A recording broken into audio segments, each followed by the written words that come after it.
Very very good morning. Welcome back to my channel. কেমন আছো তোমরা? আশা করি তোমরা যে যেখানে আছো ভালো আছো, সুস্থ আছো। আমি আর আমার পরিবারের সকলেই ভালো আছি। আজকে একটা নতুন দিন, আর নতুন দিনে নতুন একটা ভ্লগ নিয়ে আমি চলে এলাম তোমাদের সামনে। আর আজকে যাদের জন্মদিন তাদের আমার পক্ষ থেকে অনেক অনেক শুভেচ্ছা। তোমরা ভালো থেকো, সুস্থ থেকো, আর আজকের দিনটা খুব ভালো করে এনজয় করো। আজকে তো আমাদের শিফটিং এর দিন। এখান থেকে আমরা দুর্গাপুর শিফট করছি, তোমাদের তো আগেই বলে দিয়েছি। তো দেখতেই পাচ্ছ চারিদিকে জিনিসপত্র ছড়িয়ে আছে, আর প্যাকার্সের দাদারা চলে এসেছে, অলরেডি কাজ শুরু করে দিয়েছে। একটু একটু করে তোমাদের সাথে শেয়ার করব। আর আমি সকাল সকাল স্নান করে নিয়েছি, খাওয়া দাওয়া কিছু করিনি, শুধুমাত্র স্নান হয়েছে আর রেডি হয়ে গেছি। ঠিক আছে, 8:20 বাজে এখন। ঠিক আছে, এখন বাজে 8:20, আর আমি ওই 7টার মধ্যেই রেডি হয়ে গেছি। কেন কখন না কখন তারা আসবে আমি তো জানতাম না, তো সেই কারণে আগে আগে আমি রেডি হয়ে গেছি। আর ব্রেকফাস্ট করব একটু পরে। আর প্যাকার্সের দাদারা কাজকর্ম শুরু করে দিয়েছে। তো চলো তোমাদেরকে একটু একটু করে দেখিয়ে দিই। সবটা তো দেখানো সম্ভব নয়, একটু একটু করে দেখিয়ে দিচ্ছি।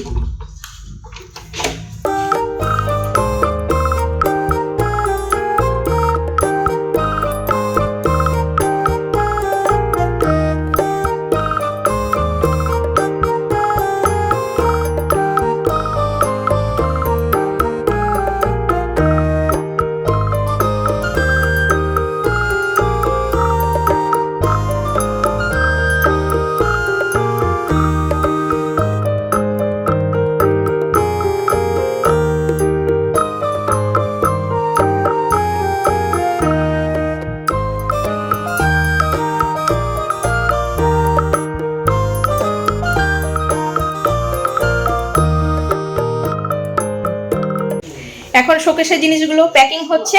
আর এই দেখো এখানে টিভিটা রয়েছে, টিভিটা এখনো প্যাকিং হয়নি, টিভি একটু পরে প্যাকিং হবে। আর সাউন্ড সিস্টেম যেটা রয়েছে সেটাও এখনো প্যাকিং হয়নি। এই ঘরের জিনিসগুলো এখনো প্যাকিং হয়নি, এগুলো একটু পরে প্যাকিং হবে। আর ছোট ঘরের জিনিসও এখনো প্যাকিং হয়নি, তোমাদেরকে দেখিয়ে দিচ্ছি এক ঝলক। ছোট ঘরটাও একেবারে এলোমেলো হয়ে আছে। এ দেখো, আর রাজও টুকিটাক কাজকর্ম করছে, যেগুলো আমাদের করতে হবে সেগুলো রাজ করে নিচ্ছে, আমিও করব। তো তোমাদের জাস্ট এক ঝলক দেখাচ্ছি বলে এখন আর করছি না। এই দেখো বেডের অবস্থা, বেডের মধ্যে অনেক জিনিস রয়েছে, এগুলো সমস্ত প্যাক হবে। আর এখানে রয়েছে ঠাকুরের সিংহাসন, ঠাকুরের সিংহাসন বা ঠাকুরের শোকেস যেটা বলো। আমরা এখানে শোকেসের মধ্যে আমরা ঠাকুর রাখি, তো তোমরা তো দেখেছো এর আগে। তো ঠাকুর আমরা প্যাক করব, আর পুজো যত সামগ্রী রয়েছে সমস্ত কিছু আমরাই প্যাক করব। আর যে জিনিসগুলো খারাপ হয়ে গেছে, ভেঙে গেছে, সেইগুলো একটা প্যাকেটের মধ্যে রেখে দিচ্ছি। ওইগুলো আমরা যখন যাব তখন কোনো একটা ডাস্টবিনের মধ্যে নামিয়ে দিয়ে চলে যাব। আর এইদিকে এখনো এলোমেলো হয়ে আছে সমস্ত জিনিস। আর এসিটা এখনো খোলা হয়নি, এসি খোলার জন্য ডাকা হয়েছে একজনকে, তো সে আসবে একটু পরে। আর পর্দাগুলো একে একে খুলে নেওয়া হচ্ছে। এই ঘরেরটা এখনো খোলা হয়নি, ডাইনিং এরটা খোলা হয়ে গেছে। পর্দার রডগুলো কিন্তু আমাদের নয়, ঠিক আছে, পর্দার রডগুলো আগে থেকে লাগানো ছিল, শুধু পর্দাগুলো আমাদের। আর এই আর্টিফিশিয়াল প্ল্যান্টগুলো ওনারা ওই কাগজ দিয়ে মুড়িয়ে নেবে, এরকমই কিছু বললো। ঠিক আছে, তো মোটামুটি যতটুকু কাজকর্ম হয়েছে তোমাদেরকে দেখিয়ে দিলাম। আর ব্রেকফাস্ট এখনো পর্যন্ত হয়নি, 9টা বাজতে চলেছে। তো আজকে তো অনিয়ম হবেই, বুঝতেই পারছো।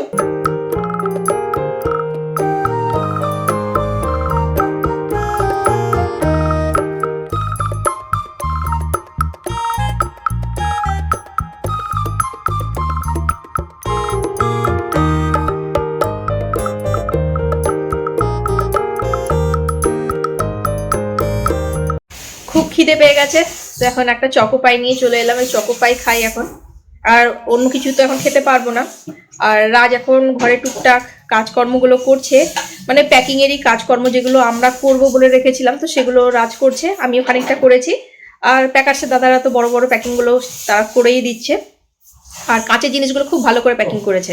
তো এখন আমি এই চকো পাইটা খেয়ে নিই, চকো পাই খাবো, তারপর একটু জল খাবো, প্রচন্ড খিদে পেয়ে গেছে। এখন এসি খুলছে।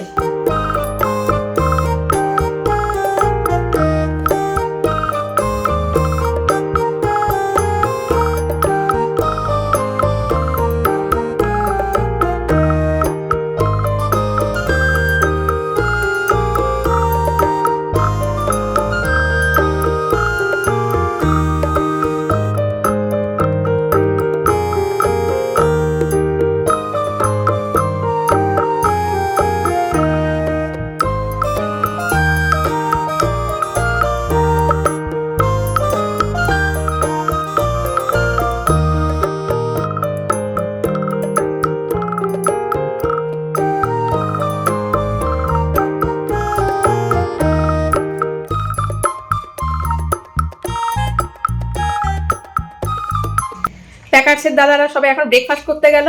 আর এই দেখো আমি এখন নিমকি খাবো। গতকালকে তারাপীঠ থেকে নিমকি নিয়ে আসা হয়েছিল, তো ওটাই রেখে দিয়েছিলাম, তো ওই নিমকিটা খাবো। আর সমোসা রেখে দিয়েছিলাম, সমোসাটা অলরেডি খেতে শুরু করে দিয়েছি, এই দেখো।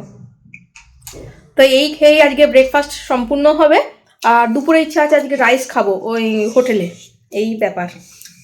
কারণ কি কিচেনের জিনিসপত্র এরপর প্যাকিং করবে, তো বাড়িতে রান্না বান্নার কোনো ব্যবস্থা নেই। তোমার হেঁচকি উঠছে, জল খাও। হ্যাঁ, এটা শুকনো শুকনো খাচ্ছ তো, জল খেয়ে নাও, না তো হেঁচকি থামবে না। রাজের হেঁচকি উঠছে খেতে গিয়ে।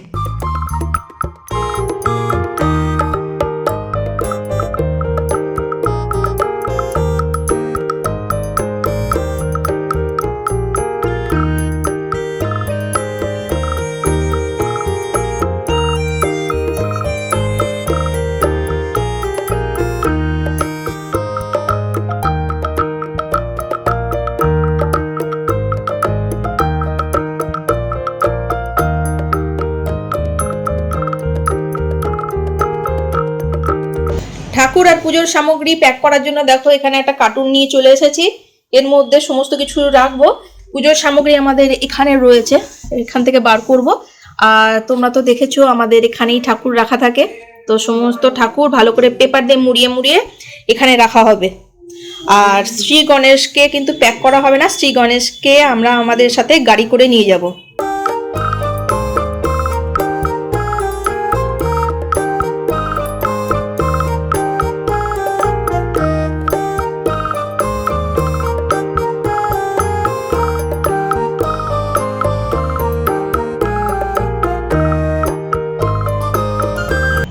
এখনও ফার্নিচার প্যাকিং হয়ে চলেছে, জানি না কখন শেষ হবে। একেবারেই ভালো লাগছে না, আর ঘরের মধ্যে পুরো ধুলো ধুলো টাইপের হয়ে গেছে। আর তোমরা তো সবাই জানো, আমি অনেকবারই বলেছি ধুলোয় একটু অ্যালার্জি হয়ে যায়। তো একটু আগে জানো তো এত হাঁচি দিয়েছি, আমার মাথা যন্ত্রণা করছে, চোখগুলো জানো তো বন্ধ হয়ে আসছে, মনে হচ্ছে চোখ বন্ধ করে চুপচাপ শুয়ে থাকি, এমন অবস্থা। তো যেই কারণে ছাদে চলে এলাম। আর ছাদে বেশ ভালোই রোদ আছে, হাওয়াও দিচ্ছে, রোদও আছে। আর ঠান্ডা খুব বেশি নেই, হালকা ঠান্ডা আছে। তবে বেশিক্ষণ ছাদে বসতে পারবো না, যেহেতু খুব বেশি ঠান্ডা নেই। আর রাজ একটু আগে স্নান করলো, তো যে কারণে ওর গামছাটাও ভেজা ছিল, তো গামছাটা দেখো এখানে এনে মেলে দিলাম। তো তাড়াতাড়ি শুকিয়ে যাবে, তাহলে নিয়ে চলে যাব। গামছাটা শুকিয়ে গেলেই আমি চলে যাব, বেশিক্ষণ রোদে বসবো না। কারণ কি বলতো, প্রচণ্ড গরমও লাগছে। দুপুর 2টো বেজে গেছে, এখনো প্যাকিং কমপ্লিট হয়নি, এখনো অনেকটাই প্যাকিং বাকি আছে। আর প্যাকার্স দাদারা এখন লাঞ্চ করতে গেছে, তো আমরাও লাঞ্চ করে নিচ্ছি। আজকে আর দুপুরে ভাত খেলাম না, তো সাম্বার বড়া নিয়ে এসেছে রাজ, যে রাজ অলরেডি খেতে শুরু করে দিয়েছে। চেয়ার টেবিল সব এখন প্যাকিং হয়ে গেছে, তো এখন নিচে বসে খেতে হবে। এখানে রয়েছে সাম্বার আর কোকোনাট চাটনি।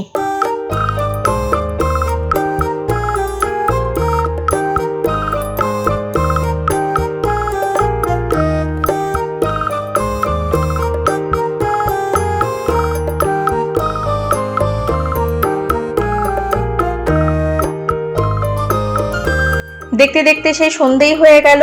ফাইনালি আমাদের সমস্ত জিনিসপত্র ভালো করে প্যাক করে এই গাড়িতে তুলে দেওয়া হয়েছে। আমরা ভেবেছিলাম বিকেলের মধ্যে সমস্ত কিছু গুছিয়ে নেব, তাহলে আমরা বিকেলের মধ্যেই বেরিয়ে যেতে পারবো, কিন্তু সেটা আর হলো না। সেই সন্ধেই হয়ে গেল, কি আর করা যাবে। যাই হোক, একটু দেরি হয়ে গেল, এখন আমরা বেরোবো। আর এই দেখো গাড়িটা দাঁড়িয়ে আছে, এই গাড়িটাতে করে আমি আর রাজ যাব।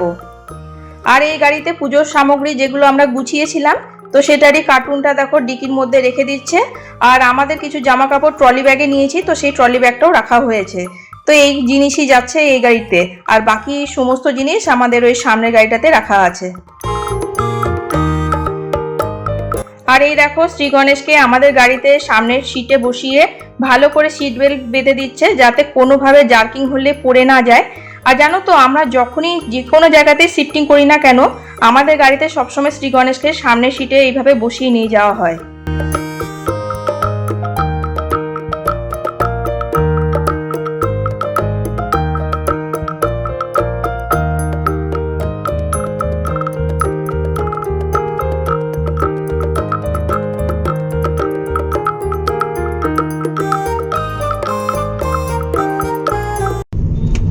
আমাদের ফার্নিচারের গাড়িটা তো সামনে চলে গেল, তোমরা দেখতেই পেলে। আর আমরা এখন গাড়িতে বসলাম, এখন যাচ্ছি দুর্গাপুর।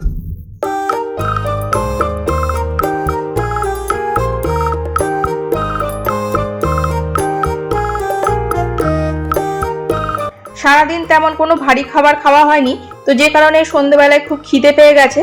তো এখন আমরা একটা রাস্তার পাশে দোকানে দাঁড়িয়ে একটুখানি চা স্ন্যাক্স এগুলোই খাবো। আর আমাদের এখান থেকে দুর্গাপুর যেতে এখনো প্রায় 1 ঘন্টা 20 মিনিট সময় লাগবে, তো অনেকটাই পর যেতে হবে। তো সেই কারণে এই দোকানটা থেকে এখন আমরা চা স্ন্যাক্স এগুলোই খাবো। অলরেডি অর্ডার দেওয়া হয়ে গেছে, তো এখন তৈরি হচ্ছে।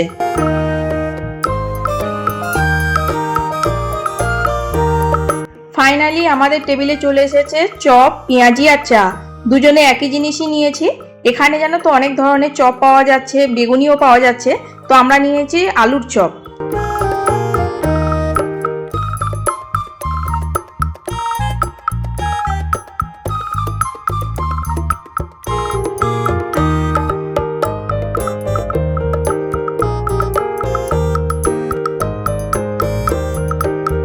চা খাওয়ার পরে বেশ ভালো এনার্জি পেলাম, তো আবারও গাড়িতে বসে পড়েছি। একেবারে দুর্গাপুরে পৌঁছে গিয়ে তোমাদের সাথে দেখা করব।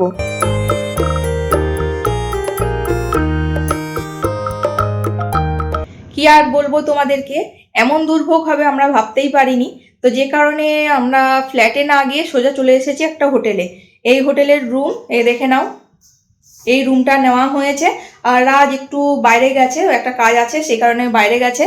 আর আমি চায়ের অর্ডার করেছি, চা চলেও এসেছে। চাটা ভীষণ গরম, তো সেই কারণে একটু পরে খাবো। চা ঠান্ডা হোক তারপরে খাবো, একেবারে জলের মতো ঠান্ডা না, একটু হালকা ঠান্ডা হোক তারপরে খাবো। তো এবার আসল কথায় আসা যাক, কেন হোটেলে এসেছি। আর প্রথমে বলে দিই এখন কটা বাজে। এখন বাজে 10:30। আর আমাদের ফার্নিচারের গাড়িটা কিন্তু এখনো পর্যন্ত এসে পৌঁছয়নি। ফার্নিচারের গাড়ি আসতে আসতে মোটামুটি 11:15 বেজে যাবে, ঠিক আছে। আর আমরা যেই সোসাইটিতে ফ্ল্যাট রেন্টালে বুক করেছি, তো সেই সোসাইটির নিয়ম হচ্ছে 11টার পর, মানে রাত্রি 11টার পর কোনো রকম শিফটিং হবে না, কোনো রকম ফার্নিচার আনলোডিং হবে না, কোনো রকম জোরে শব্দ হবে না, মানে এরকম একটা রুলস আছে। তো যে কারণে আমাদের আজকে ফার্নিচার আনলোডিং করা সম্ভব নয়, কারণ ফার্নিচারের গাড়ি তো 11:15 আগে আসতে পারবে না। তাও মানে এর থেকে দেরিও হতে পারে, এটা আমাদের আইডিয়া যে 11:15-র মধ্যে ঢুকবে, কারণ রাস্তায় প্রচণ্ড জ্যাম আছে, তার থেকে দেরিও হতে পারে। তো সেই কারণে আজকে আর ফ্ল্যাটে যাওয়া গেল না, সোজা চলে এলাম হোটেলে। আর ফ্ল্যাটে কেন থাকলাম না সেটা বলে দিই, কারণ ফ্ল্যাট তো রেন্টালে নেওয়া হয়ে গেছে, তা গলাটা হয়ে যাচ্ছে, বসে যাচ্ছে। বাইরে হালকা ঠান্ডা ছিল তো ঠান্ডা লেগে গেছে। ফ্ল্যাটে তো বেড নেই, তারপরে কিছুই নেই, মানে প্রয়োজনীয় জিনিস কিছুই নেই না। ব্ল্যাঙ্কেট নেই, ব্ল্যাঙ্কেট তো দরকার, ঠান্ডা আছে, মানে খুব বেশি ঠান্ডা না থাকলেও হালকা ঠান্ডা আছে, ব্ল্যাঙ্কেট দরকার। সাবান শ্যাম্পু কিছুই নেই। তো আমরা জাস্ট একটা ব্যাগে করে অল্প একটুখানি জিনিস নিয়ে চলে এসেছি। এই দেখো জিনিসগুলো, এই দেখো জাস্ট নিয়ে চলে এসেছি। আর ফ্ল্যাটে তো কিছুই নেই, লাইট টাইট কিছুই সেট করা নেই, তো সেই কারণে আর ফ্ল্যাটে গেলাম না। ফ্ল্যাটে কালকে সকালবেলাতে যাব, সকালবেলাতে সব ফার্নিচার আনলোডিং হবে। আর যেখানে যেখানে ফার্নিচার রাখার দরকার ওরা রেখে দেবে, তারপরে আমি যাব। এখানেই আমি স্নান টান করে সকালে ব্রেকফাস্ট করে তারপরে যাব, এই হচ্ছে ব্যাপার। আর রুমটা বেশ সুন্দর, দেখো রুমটা খুবই সুন্দর। আর এদিকে ড্রেসিং টেবিল রয়েছে, চেয়ার রয়েছে, একটা ছোট্ট মতো ওয়ার্ড্রোব রয়েছে, ভালো রুম। এই দেখো একটু আগে ডিনার দিয়ে গেছে। ডিনারে রয়েছে তন্দুরি রুটি, পনির টিক্কা মশলা, আর সাথে রয়েছে দম আলু, আর এখানে রয়েছে পেঁয়াজ লঙ্কা আর অল্প একটু সল্ট।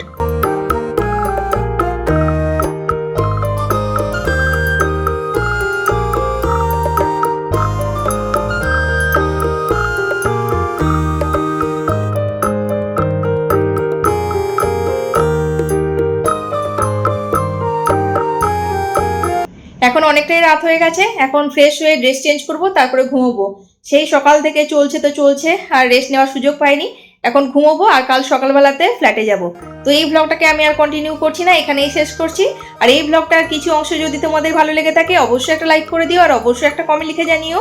আর যে বন্ধুরা এখনো পর্যন্ত সাবস্ক্রাইব করোনি অথচ নিয়মিত আমার ব্লগ ভিডিও এগুলো দেখছো, তোমাদের কাছে অনুরোধ করছি প্লিজ তোমরা আমার চ্যানেলটা সাবস্ক্রাইব করে আমার পাশে থেকো। আর সাবস্ক্রাইব করার পর অবশ্যই বেল আইকন প্রেস করে দিও, তাহলে সবার আগে নোটিফিকেশন পেয়ে যাবে। আজকে আসছি, পরের দিন দেখা হবে নতুন একটা ব্লগ বা ভিডিওর সাথে। তোমরা নিজেদের কেয়ার নিও। Tata, bye bye, good night.